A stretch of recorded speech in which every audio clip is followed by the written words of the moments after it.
I'm really looking forward to hearing people's views on abortion, environmentalism, and immigration. The division makes me feel frustrated. A single news story can make me feel like I'm an expert on a topic, but a single discussion with someone who knows a lot more than me will make me very quickly realize I'm not. You just heard a clip from Idios Institute's documentary, Dialogue Lab America, premiering on January 5th as part of the National Day of Dialogue. Sign up to watch the film and join a nationwide movement of empathy and action. Visit www.nationaldayofdialogue.com.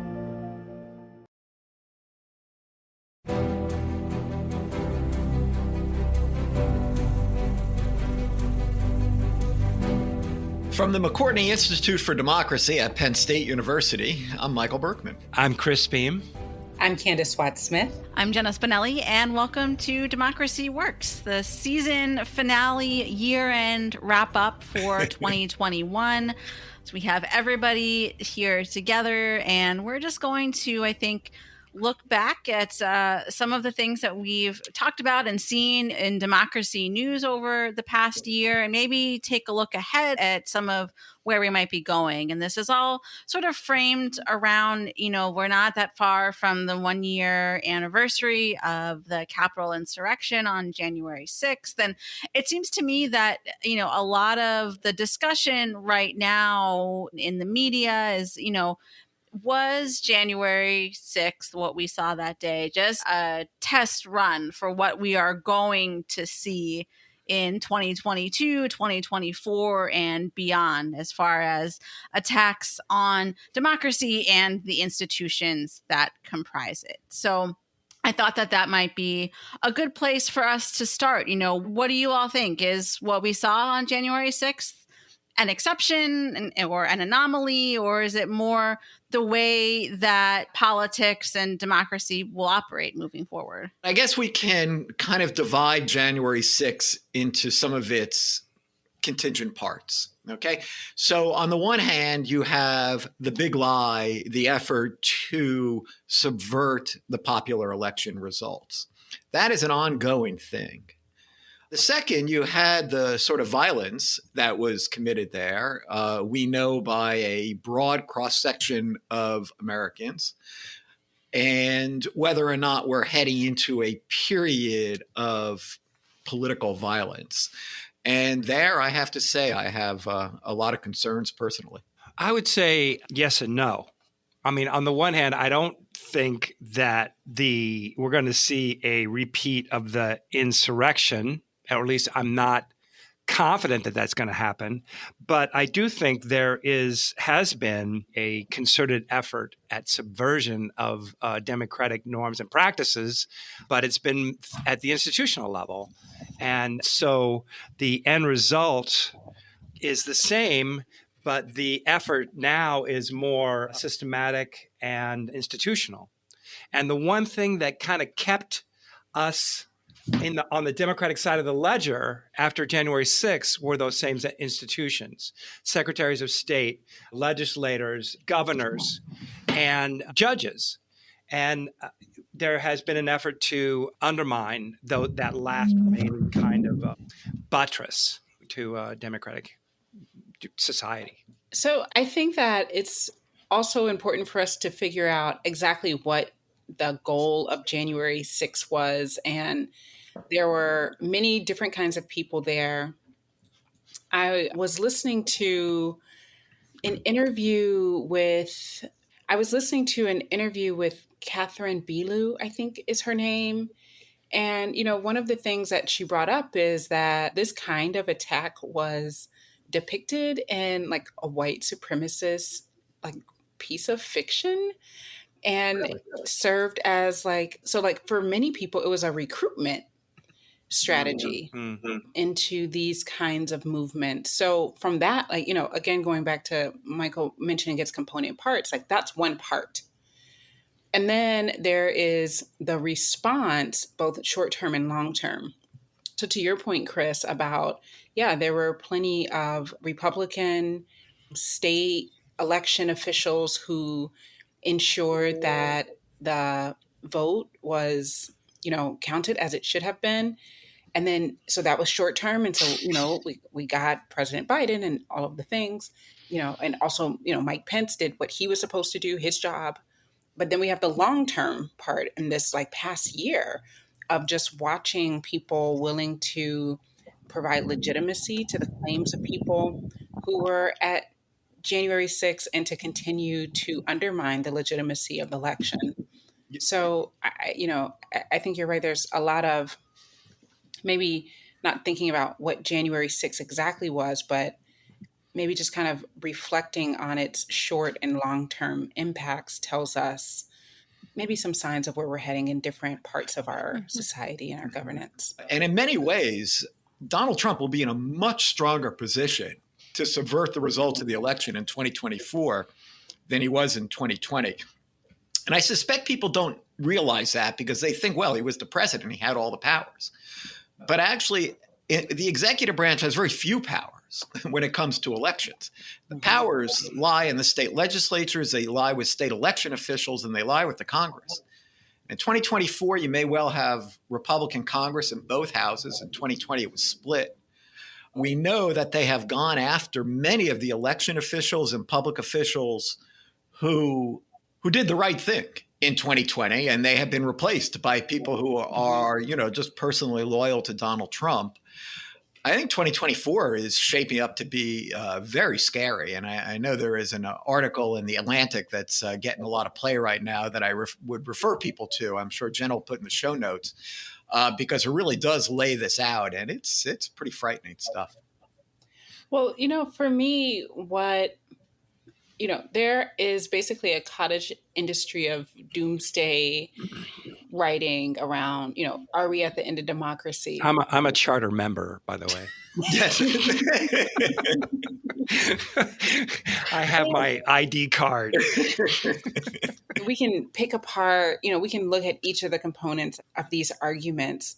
But what pisses me off is that the Democrats in Congress are not doing anything about this. And also that Joe Biden seems very lackadaisical about all of this. And, Despite what he said, Candis, because he described it as the worst, as the biggest threat to democracy since the Civil War, is how he has described it. But then the actions don't seem to match it. Riddle me that. A friend of mine called me and she said, I don't know why I don't just vote for the third party, because neither major party is doing anything helpful.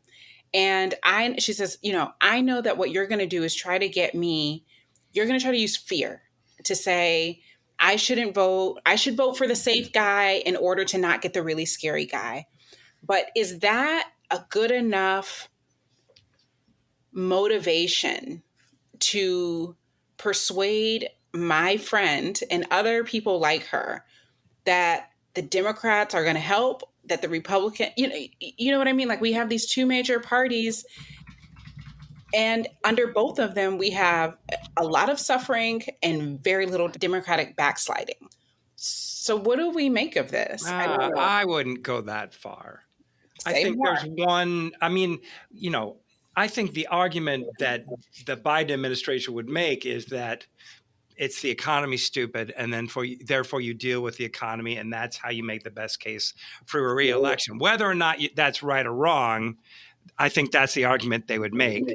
But the other thing is that, there is one party that is run by Democrats, small d. There's one party that is run by, if not anti-Democrats, at least not strong supporters of democracy. And no matter what you want, no matter what your policy objectives are, without a democratic process, you're not going to get them. And so until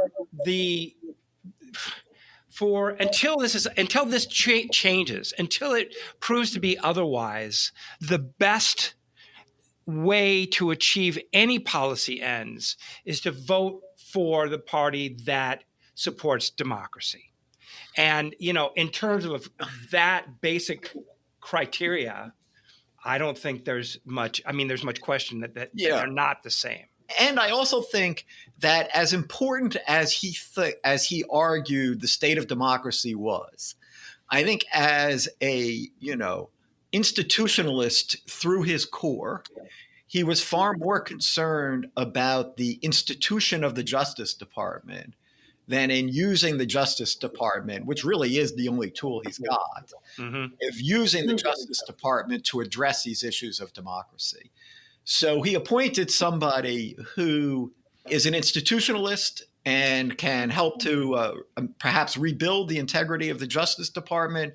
But in terms of leading the political fight to preserve democracy, I think Mayor Garland is just very weak. And it certainly appears that way. But on this general question, if we take a step back, I think there's something else that's going on. And, Candis is right. There is this cottage industry that's developed about, these sort of rules and scenarios that could all go wrong. But I think more troubling is just the continued erosion of support for democracy among the American public. And that is another consequence of what's going on here. Americans' trust in American institutions, in democracy, in elections, in any of that is just eroding day by day. And it's been an intentional strategy, and it is incredibly effective. And any democracy scholar is going to tell you that public support for democracy is essential, because once the public withdraws its support for democracy as a way of governing, then democracy is at serious risk. So this, to me, gets back a little bit to the question I've been thinking about as I read some of these doom type of articles is how much stock should we put in them? Not how seriously should we take them, but just how much should we be paying attention to this? So for me, I think that some of these pieces are helpful. And I think that they're helpful insofar as they point out that democracy is fragile and we can't be too sure of ourselves that America is especially insulated from democratic backsliding. I think that generally speaking, Americans, believe that, it's going to be the republic forever and that we're always going to have this thing called democracy. And the fact of the matter is that, democratic processes and, democratization is not a linear process and we could go backwards. But to your point, Jenna, then the question is, okay, well, then what are we going to do about it? There are things that people can do. And now I'm going to go back on my own self and just be like, but the way that our institutions are set up right now makes doing something about it actually quite difficult. Impossible, no, but difficult, yes. Yeah, I kind of feel, and the presidential election is a good place to see it, that we're kind of increasingly running up against an American public that I think increasingly actually expects sort of democracy and participation, because that has been the general progression of the country. Being governed by a constitution designed for a relatively undemocratic time. And this stuff around the presidential elections is the best place to see it. There's nothing in the Constitution that gives the public the power over electing who the president is. And so all of these machinations that are going on are actually very well situated within the Constitution, although not really within the political culture of the time. And so it is actually possible that a state legislature could just say, we're not going to listen to the election results. We're going to send the electors that we want. Constitutionally, they can do that. Now, that violates like every democratic norm we've come to accept, every guardrail that's been built up. But, we've witnessed over the last 4, 5, 6 years just a continual eroding of these guardrails and norms. And frankly, it was only a couple of people around the country, maybe more than a handful of people, that prevented some of this stuff from happening. So it is all very realistic, and it's realistic because the Constitution really is not designed to preserve, I think, the democracy that people want.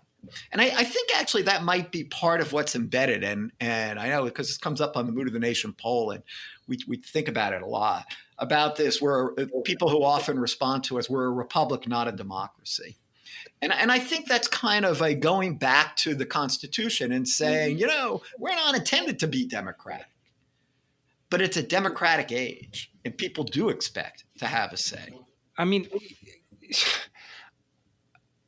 so I'm reluctant to say that I think there's this organized cabal, anti-democratic cabal, but I think there's this organized democratic cabal.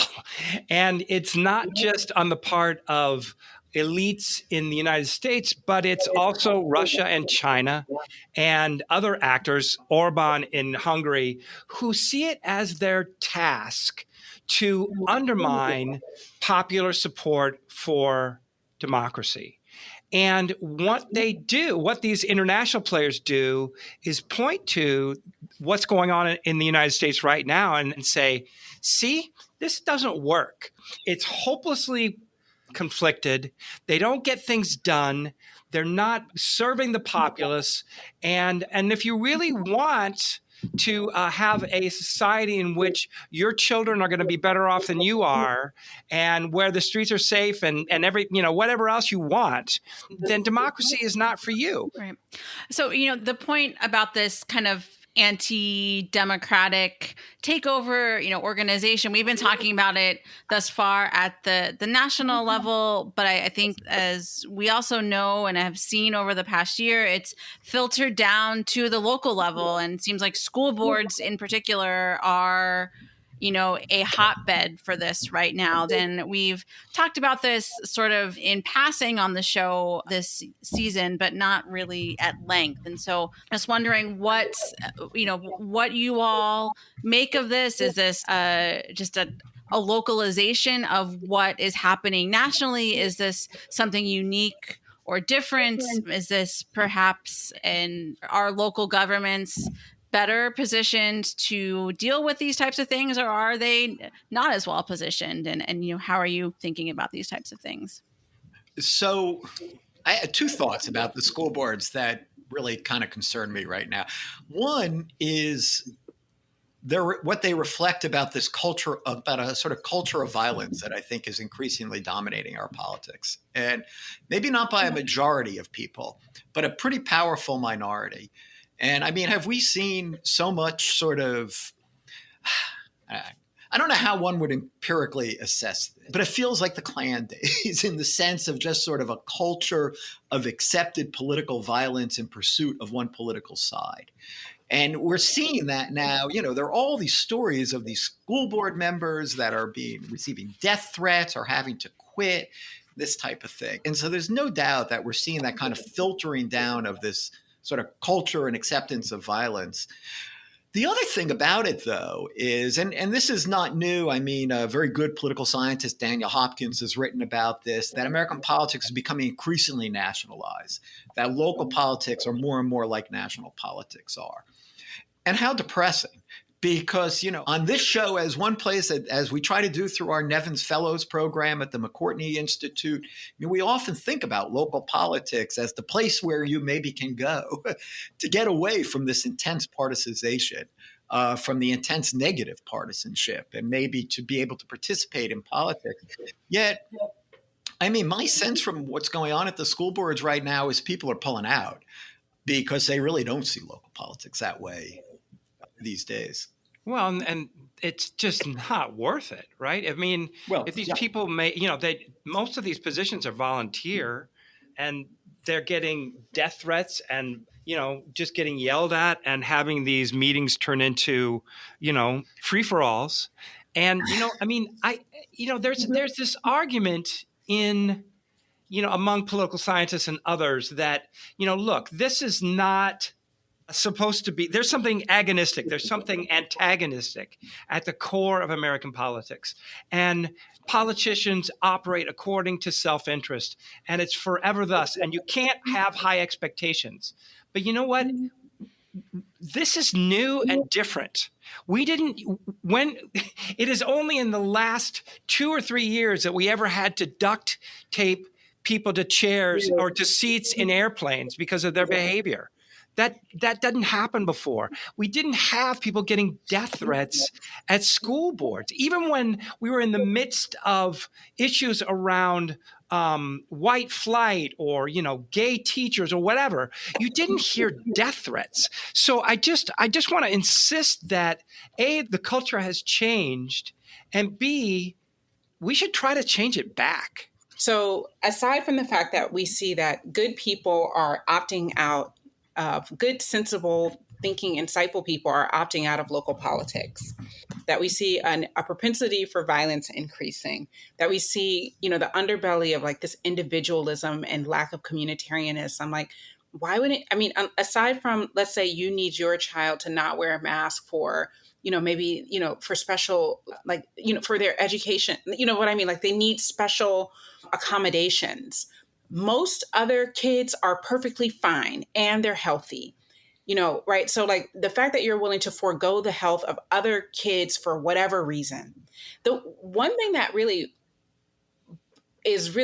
what really intrigues me about this is that the issues that are coming up at the school boards are almost like manufactured, and that they are adroitly manufactured by conservatives and Republicans in ways that Democrats just can't get themselves together to create similar narratives that help people, understand what's going on and actually, and maybe even in a more accurate way.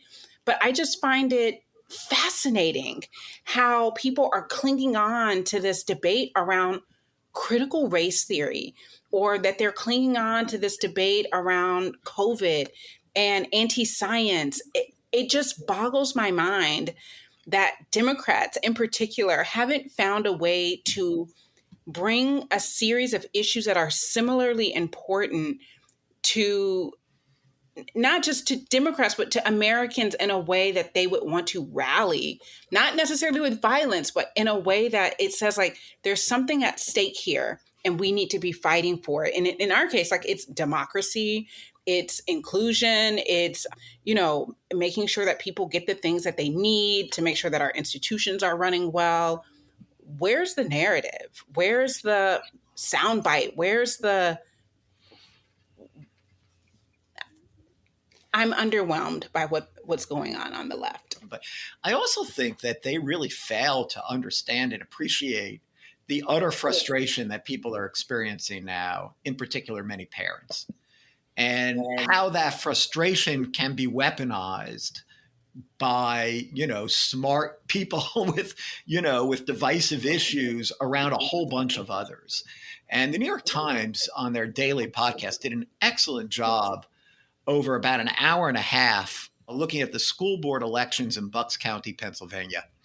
And what they were showing was, first of all, how centralized this all was in the school board elections. It speaks back to the nationalization. There was national money, there was state money that was being spent across Republican candidates around the state. And there was a lot of education going on for the candidates as well about how to use parents' frustration with the mask, with the fact that the kids haven't been at school, just with everything that's gone on over the last couple of years, and then sort of turn them into critical race theory, which they were open to anyway, and a range of other kinds of issues that we heard about during the school board elections. But at root, I wonder if Democrats appreciate the frustration or know how to speak to the frustration that many people were feeling as they came into this election year, especially focused at the schools. Where, from parents I just have heard all kinds of frustration over the last couple of years. There was one of the guys, I think one of the school board members in that Bucks County thing on the Daily, which I agree is really excellent, says to the audience, COVID broke you. And, and I think that's part of it. I also think that from the former president, from President Trump, there was this narrative that if you are a patriot, if you love your country, then violence, hatred, attack is not only justified, it's incumbent upon you. That is how a true patriot behaves in this environment. And once that becomes the norm, then it's completely reasonable to expect that that's going to happen. And I don't even think it's necessarily only happened on the right. I think there's elements on the left that are doing the same kind of behavior, where it used to be there were strict bounds around what was acceptable public discourse. Those bounds have been eroded. And I think, you have to say that that a lot of the blame for that has to go at the feet of Donald Trump, at least for me. And, another place I think you see it that we haven't really mentioned here that I think is also relevant, Candis kind of brought this up obliquely a little bit before, is this increase in sort of vigilantism that we're seeing around the country as well. I mean, to me, that was what was so just remarkable about the Texas abortion law, was the way in which it essentially deputized citizens to report one another. I mean, that is about as powerfully authoritarian as you can get. And of course, the murder in Georgia, that was vigilantism as well. And there are examples all around of this sort of increased sense of vigilantism. And then there's also this mechanism, which up to now the courts have accepted, which feels like a very frightening sort of development to move towards this kind of vigilantism, especially in an age when not only everybody has so many guns, but where it's very clear that the Supreme Court is in the process, through a series of decisions, we're going to see another one very soon, of elevating Second Amendment rights above probably every other right that we have. So, the other place that some of these same issues, but not all, play out, or maybe like another big conversation, we could talk about how much of this is manufactured or not, is the whole discussion about viewpoint diversity on campus and free speech on campus and these sorts of things. I know we had Jonathan Rauch on the show earlier this fall. This is something that he is deeply concerned about. He, along with Andrew Sullivan and some other previous guests of the show, are now what's that? Jonathan Haidt. Yes, Jonathan Haidt as well. They are all involved in some way in this new University of Austin, which is intended, I think, in their mind, to push back against some of what they see as this stifling of opinion and these types of things at other universities. And given that we are all university folks ourselves, wondering what you all make of this and maybe what it says about these broader issues about free speech and the like. There are people on that faculty board who I greatly admire as scholars, as thinkers, as public intellectuals. And I have an issue with the fact that we're going to have this free exchange of ideas, and then they get a list of people who are all very similar in terms of their points of view, and so, well, what is that but just a different version of what it is you're complaining about? However, I would also say that, there's nothing wrong with creating your own model for education. And, there's nothing wrong with leaving it to the marketplace of ideas. If it turns out that they can sustain this and can create a vibrant, meaningful, free intellectual experience, I don't see why anybody else should be all that bent out of shape. I do not think that people should be bent out of shape at the founding of the University of Austin. I think it's important for us to keep in mind some of the things that what their beef is. So Penn said something like, our democracy is faltering in significant part because our educational system has become illiberal and is producing citizens and leaders who are incapable and unwilling to participate in the core activity of democratic governance. And yet we just had a whole conversation about why there's a couple of things. One, there are people who would want to participate in democratic governance, but are being shouted down. The second thing is that the issues that we have in, producing citizens and leaders who are capable of participating and being informed citizens doesn't start in college. It starts long before that. And I can't imagine that, we have a problem with public education in this country. So like the problem to me does not start with people not being able to exchange ideas at college, but instead starts with trying to teach American kids, the values of democracy and the values of compromise and sharing opinions and being informed, et cetera. The second, or I guess third thing that the other thing that comes up is like, students are boycotting controversial guest speakers, and they're like, I'm demanding the resignation of faculty members with polarizing opinions. But my thing is like, one, that's what students are supposed to do. Right? They're just supposed to complain and boycott all of the time. So what? The thing is that tenure protects you. It protects you. But then we have places that are trying to either strip tenure away, Yes. prevent people from becoming tenure track, or like, really just like punishing people from the board of trustees down. So like these issues are not like something that, you or me or, Michael or Chris or Jenna or me do in our classrooms. These are problems that are happening well before students get to us, and they're happening from the board of trustees down. But I think the real problem that we're not talking about is increasing political control of public universities from state legislatures. Yes. And to me, this is a far more illiberal problem than, some highly publicized, and to me still on teaching on a large university campus, pretty isolated, right? I mean, I just do not experience in my life at Penn State campus, repeated acts of illiberalism that are shutting people down. It just doesn't really seem to happen.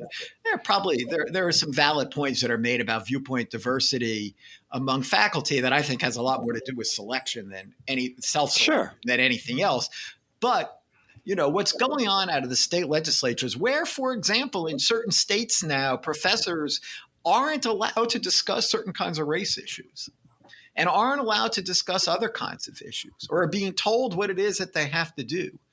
I think this is really much more serious kind of problem and more threatening. And I think in particular that we're seeing, boards of trustees that are increasingly politicized and tied into their legislatures. I see them increasingly appointing presidents that are reflecting this. So those are some of the developments in higher education that concern me more than this. I would put that at Trump's feet as well. I mean, we all can articulate the serious intellectual traditions that are deeply conservative, and that they have every right to be part of a conversation in in any kind of setting of higher education. But, when you argue that anybody who is an expert or elite is automatically not on the level, is automatically out to undermine your position, then that's what's going to happen, is that those people are not going to have any confidence in what goes on in higher education, and B, aren't going to send their children there. Right. And so, that is happening, but we should not, therefore, we should still be reading Edmund Burke, I guess, is what I would say. It concerns me that in the Republican Party right now, the one subsumes the other. Mm-hmm. Well, I mean, I guess in the end, the University of Austin University. Forgot about that. We'll see if it works. I mean, they care about market-based solutions, and their product costs $30,000. So we'll see where that. Yeah, we'll see. Yeah. Well, I think we need to start to bring this in for a close here. Anything else that you'd like to leave our listeners with? Any final thoughts? I find it difficult sometimes to fight this inclination to despair. And I don't want to discount that, because I got a feeling that just about everybody is feeling that at some point. And I don't just mean democracy. I also mean that there just seems to be these walls between us that are almost unbridgeable. Epistemological walls, walls about facts, walls about what we both genuinely value. And I don't know how to get past that, except that I come back to, something, Candis, you said, which is that, this is part of what you sign up for, and nothing changes without you insisting on or committing yourself to change. And so I feel like, maybe over the holidays, we can talk a lot about what's the right kind of intervention. But if we all just start by, using the holidays as an opportunity to be more generous to each other, maybe that's not a bad place to start. Yeah, I guess you have to practice, right? Maybe put it this way. These are skills that you have to practice. It is difficult to want to make room for opposition. It is difficult to want to compromise. It is difficult to want to give up something for the greater good for many people. And yeah, maybe this is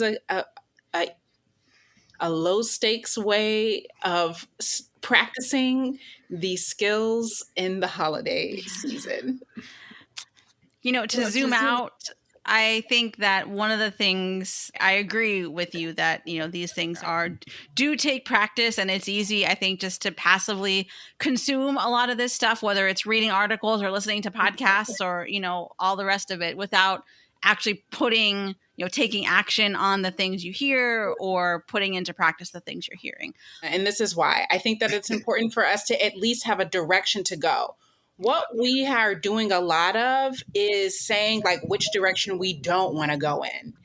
And it's unclear about where we're trying to head and what steps we have to orient ourselves in some direction and work toward that way. What the democracy doomsayers are doing is telling us, here's all of the things that will happen if we don't do anything, if we just keep going on this path.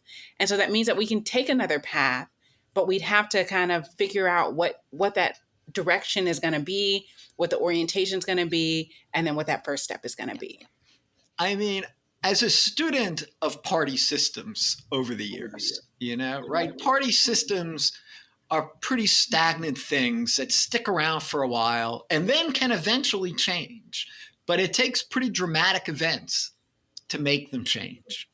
And I feel like we're stuck in a sort of polarized party system along certain kinds of lines that is very destructive to our politics. But it didn't just pop up with Donald Trump. It's been developing for 60 years. Mm-hmm. And I know Chris and I go back and forth on this and have in multiple podcasts over the last year. Is it the responsibility that just people behave better? Or is there something kind of fundamental that has to sort of change in our politics, in the party system, and the kinds of issues, whatever, that is going to be necessary before we really see some kind of change? And I kind of fear that it's the latter, that we need a new party system. There are moments in American history where 5 years prior, we would have never thought that thing was going to happen. Excellent point, Candis. Thank you. It could happen again. I think we can end the show this year I'd like to end by thanking Jenna for just great job leading the show over the year. It's harder with three of us than it was with two of us. And it's harder even still when one of us doesn't even live here anymore. Great guest, Jenna, in this virtual environment. And so thank you. Hear, hear. Yeah, I totally agree with that. Oh my gosh, we all totally agree. Well, thank you to all of you. Thank you to everybody, our loyal listeners and folks we've added this year. Thank you to our partners at WPSU for all of their help and support. And if there are topics you want us to talk more about, suggestions you have for guests, please get in touch with us. We'd love to hear them as we start to plan the show for next year. We're going to take a couple weeks off, but we'll be back in January. So for the entire team, Michael Berkman, Chris Beam, Candis Watt-Smith, I'm Jenna Spinelli, and thank you for listening. Happy holidays.